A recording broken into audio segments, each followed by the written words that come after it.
I dare you to start praying for this church. In unison. And simple. It don't take all of that. It doesn't take some of the things we do to please God.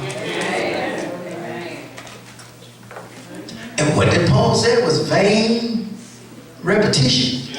Then he described it as sounding brass and tinkling cymbals. Haven't you heard folks say, well, I would ask him to pray with me, but his prayer ain't gonna get no higher.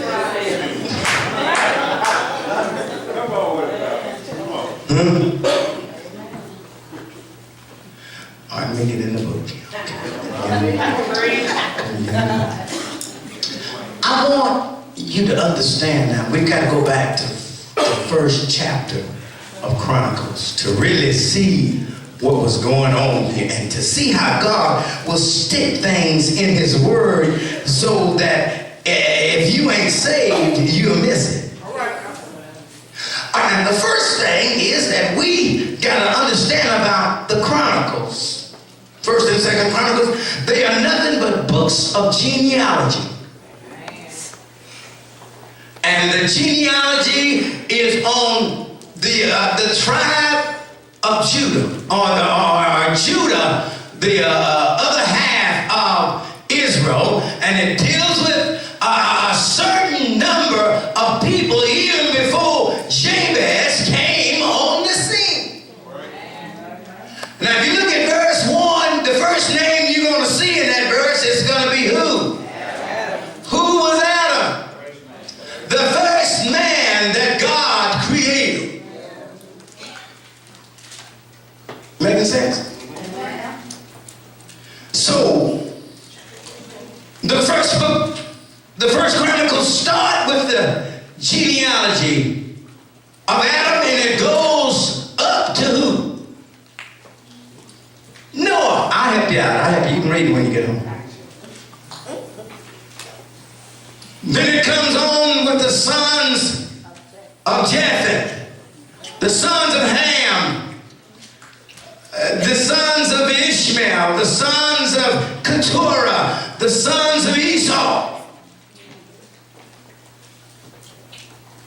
Then it goes on and talk about the ram's line to David. It connects all of the different parts of history that has to deal with man.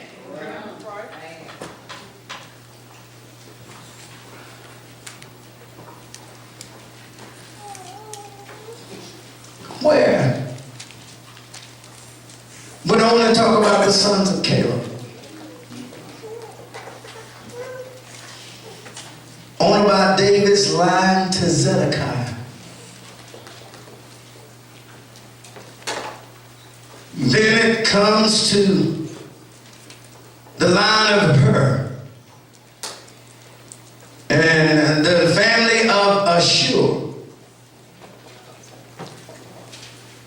Then God sticks in this little bitty prayer. Saying, you don't have to ask me for a lot, just ask me for a little, and I'll make a lot out of it.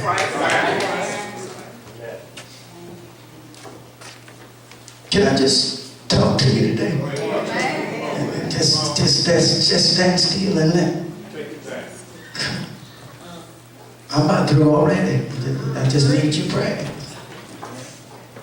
All right, now look at what God puts here. First, he describes how he's going to honor this man over his brethren. But in the midst of doing that, Pam, we find out that Jabez got a problem.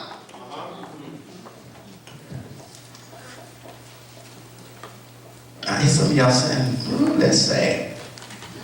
No, it's not. Because we all have.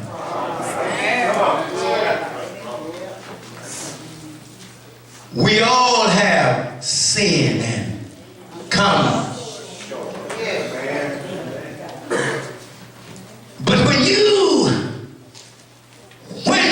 allow God to come in your life, He will make up the difference.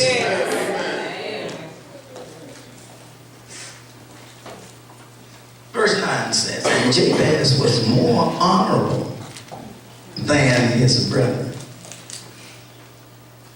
And his mother called his name Jabez, saying, because I bear him with sorrow.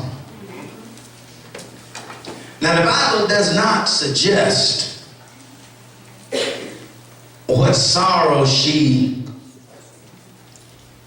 had to contend with. All we can do is be speculative.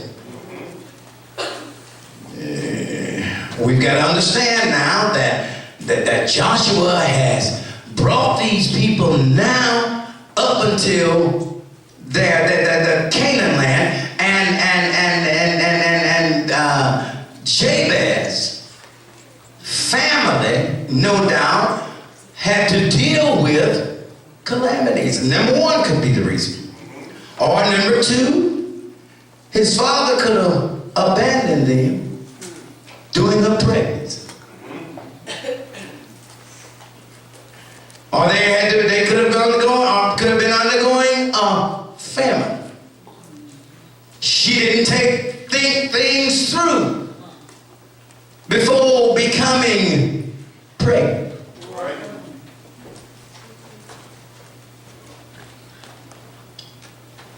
I can hear his mother saying, no doubt, maybe I shouldn't have gone this far. Or it could have been that his father passed away. I mean, it could be a number of things. We just don't know because God didn't tell us. Amen.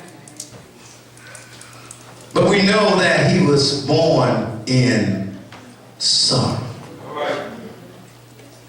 Now, I told you we all got problems. Even from birth, we all have defects. Come on, somebody. And I'm glad I got rid of my defects when I was a child. You know, like them mumps and measles, because the older you get, and the worse they are on you. Amen. So if you old and grown now and haven't had the measles, you might be in trouble one day. That's why I told you last Sunday, so whatever Sunday it was, for this H1N1, I got my Lysol spray. And when somebody started coughing next to me, I shoot a little bit over that way, and a little bit that way. Amen. You have to keep your airways clear, because you never know what folk walking around here with. Amen. But he was born in sorrow.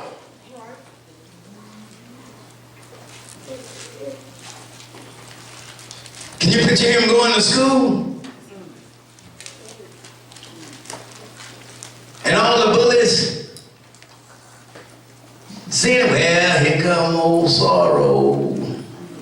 You know, and the reason why I say that, back in this day, the name of a man meant a lot to an individual. Amen. And when you got a name, and you are a man that means sorrow, you can imagine what they're going to call you in school. Sorry.